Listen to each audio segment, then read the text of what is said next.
வணக்கம், இது ரத்னம் கிச்சன். நான் உங்களுக்காரன். இன்றைக்கு ஒரு சிம்பிளா உருளைக்கிழங்கும் முருங்கைக்காயும் போட்டு ஒரு பிரட்டல் உண்டு, தார தூள் போட்டு கொஞ்சமாக தூள் போட்டு செய்ய போகிறேன். எப்படி செய்கிறேன்னு காமிக்கிறேன், வாங்குவோம். இப்போ பார்த்தீங்கன்னு சொன்னால் 2 முருங்கைக்காய் இந்த பாருங்க, இந்த மாதிரி க்ளீன் பண்ணி வெட்டி வச்சுருக்குது.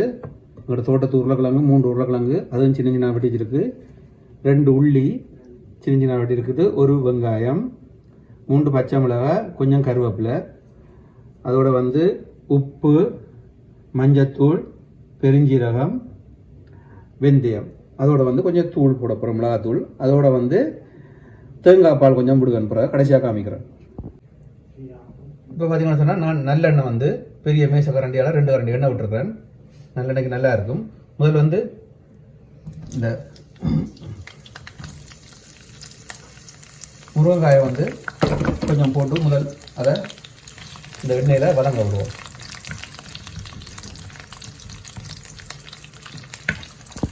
இப்போ இதுக்கு உப்பு போடுவோமா என்ன சொன்னால் அந்த முருங்கைக்காயோட அப்படி பிரண்டு வரும்போது நல்லா இருக்கும்.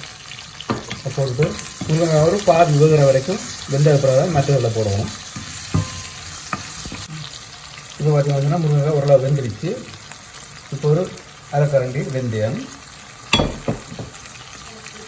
சின்ன கரண்டியால் 1 கரண்டி பெருஞ்சீரகம், அதை போட்டு இந்த மாதிரி ஓரளவு கிளறி போட்டு இப்போ உருளைக்கிழங்கா போடுவோம். அப்புறம் 2 சேர்த்து வேகட்டும். வெங்காயம் பச்சை மிளகாயெல்லாம் அப்புறம் தான் போட போகிறோம். இதை ஒரு 5 நிமிஷம் மூடி விடுவோம். இப்போ பார்த்தீங்கன்னா ஒரு 5 நிமிஷம் வேக விட்டாச்சு. பாருங்க, முருங்கைக்காய் வெந்து வந்துருச்சு. முக்கால் வச்சுக்கிட்ட வெந்துருச்சு. இப்போ மிளகாய், கருவேப்பிலை, உள்ளி, வெங்காயம் எல்லாத்தையும் போடுவோம். எல்லாத்தையும் போட்டுட்டு வடிவா கிளறி விடுவோம். நான் இந்த சமையல் செய்தான் இருக்கிறேன். அப்படிங்கிற எனக்கு முக்கியமாக ஒரு அண்ணன் வந்திருக்கார்.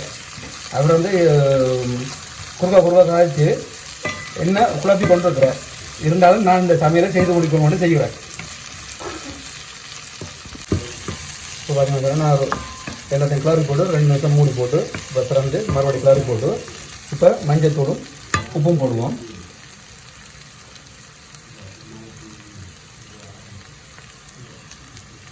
இப்போ நீங்கள் தேவையான அளவு பார்த்து போடுங்க. அதோட ஒரு அரை கரண்டி மஞ்சத்தூள்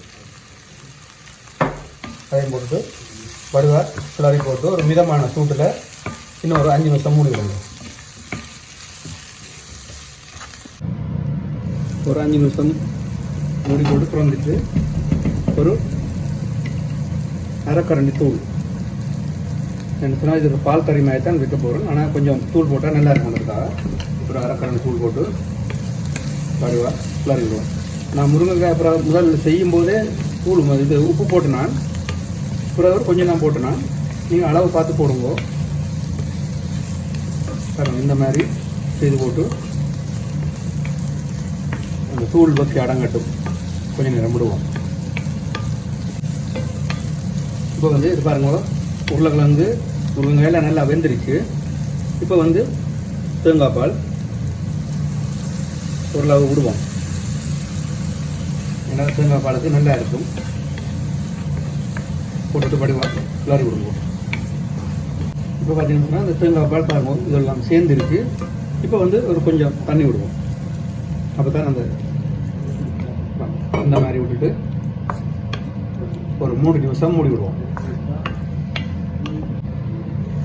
இப்போ பார்த்தீங்கன்னா சொன்னால் அருமையான உருளைக்கிழங்கு முருங்கைக்காய் போட்ட பால் கறி ரெடி ஆச்சு. இவ்வளவு தான், இனி அடுப்பை நிப்பாட்டிக்கிட்டோம். இப்போ பார்த்தீங்கன்னா சொன்னால் அருமையான உருளைக்கிழங்கு முருங்கைக்காயும் போட்ட பால் கறி ரெடி ஆச்சு. இந்த மாதிரி செய்து பார்க்கலாம், செய்து பாருங்க. பிடிச்சிருந்தா லைக் பண்ணுங்க, ஷேர் பண்ணுங்க, சப்ஸ்கிரைப் பண்ணுங்க. மீண்டும் இன்னொரு வீடியோ சந்திப்போம். பாய்.